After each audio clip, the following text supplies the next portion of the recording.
Hi guys, it's Mike here from KS Bushcraft Down Under. So today I'm going to do you a review of this YETI Rambler 1 gallon jug. So it's obviously the big boy of the Rambler range. So in Australia, this fella retails for $199.95 Australian with free shipping. Now it's 1 gallon, but it's a US gallon, which should be 3.785 litres. I actually filled this to the brim, then screwed the lid on, and I managed to get 3.956 mil in it. So I was pleased to see that it actually held more than it stated. Because lately a lot of the products I've tested, they're not holding what they claim to hold. I had a 2 litre pot that wouldn't hold 2 litres. Absolutely ridiculous in this day and age. So weight, 2,139 grams is a whole unit, 1,436 without the lid. Now the lid's a little tank, and it's got a magnetic docking port, so at least you won't lose the lid. The lid has a rubber O-ring, which I didn't see a listing for any spare parts for that, but let's hope that's not an issue. So normally in my car, I have, as part of my EDC kit in the car, I have a litre Nalgene with a cup. And I've normally got a half litre bottle. That stops me from buying too many drinks from the servo when I'm out working. But we've had a run recently where the average temperature in Australia was 41 degrees Celsius. And having 1 or 2 litres in the car for when you're out working for the day isn't enough. Now the car does have a water tank, but it's nice to have cool, chilled water with you, and I think this will really do the job I expect it to do. So I'll run some cold retention tests with cold water and ice, and see how it holds up. So I'll be carrying it around in the car, so we'll be coming up with some temperatures in the mid-30s. I'll put the inside cab temperature of the car around 70 or 80 degrees Celsius, so it will be a real mean test, and I think it'll stack up. So like all YETI products, stamped with their name. I don't know if it's made in China, it doesn't actually say anywhere.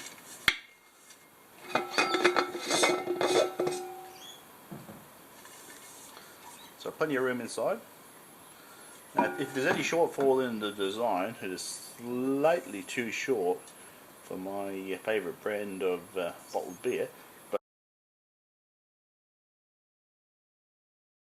for regular cans, there's certainly room to sneak a couple of cans in there if you wanted to use it as a mini cooler.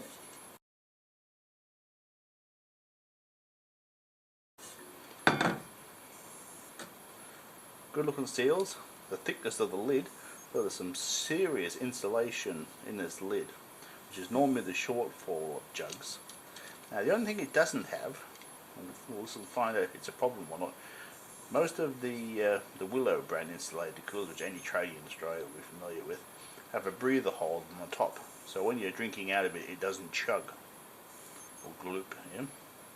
So we'll see if that's an issue or not.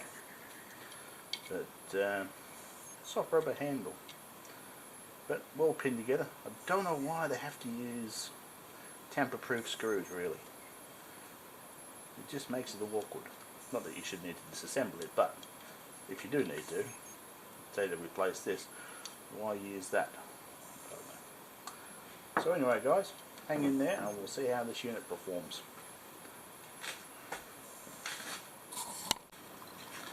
Okay guys, so what I've done, I've filled the YETI up with straight cold water from the fridge. So it should be somewhere between 3 and 5 degrees. Didn't pre-chill the container, there's no ice in it. And I'll run it for 24 hours and we'll see how it retains cold. It's pretty warm on the tailgate. Tailgate's at 53 degrees Celsius, so it's warm out here. So the inside is 4.3 degrees Celsius. So I'll put the lid on. So I had a look at the I have one of these magnetic YETI caps as well, and it's interchangeable, so that's really quite cool. But I did notice they have different types of seals as well, but the caps are interchangeable, which is what I really do like about YETI, is their cross compatibility with various bits and pieces. So we'll give it 24 hours and we'll see how it goes. Well guys, welcome back. It's been 24 hours. We started yesterday at 4.6 I think it was, and it's now 9.5, so it was awfully hot in the car yesterday, so this is doing a remarkably good job. What I might do, I might run it for another 24 hours and see where we end up at. Well guys, that's 48 hours. Now yesterday the ute was parked in the sun all day. This was in the cab and the train station car park. It's like a bloody oven out there. So the temperatures in the cab were hovering around the 50 degrees Celsius mark all day. That was with the window cracked open. So just under 14 degrees. It's a pretty solid performance. So what I'm going to do, I'm going to repeat the test. I refill it with cold water. I'm also going to add a 700 gram block of ice that I've frozen in the fridge, and we'll see how that performs over a couple of days. Anyway, hang in there guys. So guys, we've got basically the same cold water as yesterday, and I've got a nice block, about 700 grams to pop in there. Harder to get out of the mould than I thought, so we'll pop this fella in. I guess that's about right. So we'll come back in 24 hours and we'll see how it's performed. So guys, we've had 24 degrees with the ice block in. Outside it's about 32.2, so we've had a bit of a cool change. Outside this contains about 30.1, so it feels slightly cool to the touch compared to a black surface. And that's 34 degrees, so that's about right.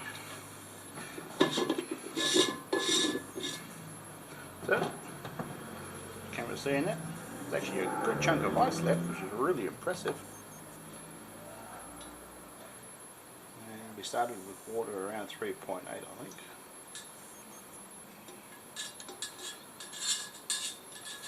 So currently we've got water at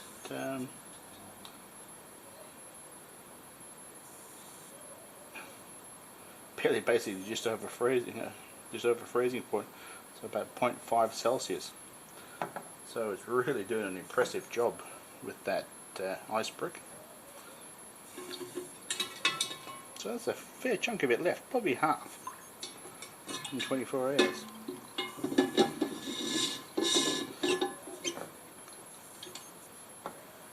So far, I'm really impressed by its performance.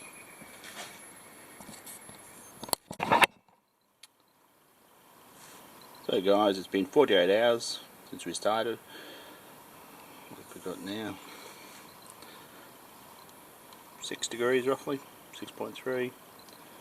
It's a really solid performer. It really is.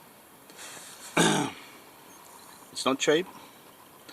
But if you're out working outside or a family group, this would be fabulous for it, really would. I think it's a great product, I really do. I'd be careful where you carry it, such as a station sedan or something like that, because if in the case of an accident, this would be a little missile. So I'd consider tethering it. Well, there is a cage available for it. I don't know how much they cost, but it might be the option. But sitting behind your driver's seat, or passenger seat preferably, at floor level, it's pretty safe down there. But if you're going to a different type of vehicle, I can give some thought to the weight of this thing becoming a missile in an accident. But heaps of uses, and I really do think it is good. Anyway guys, thanks for watching. Bye for now.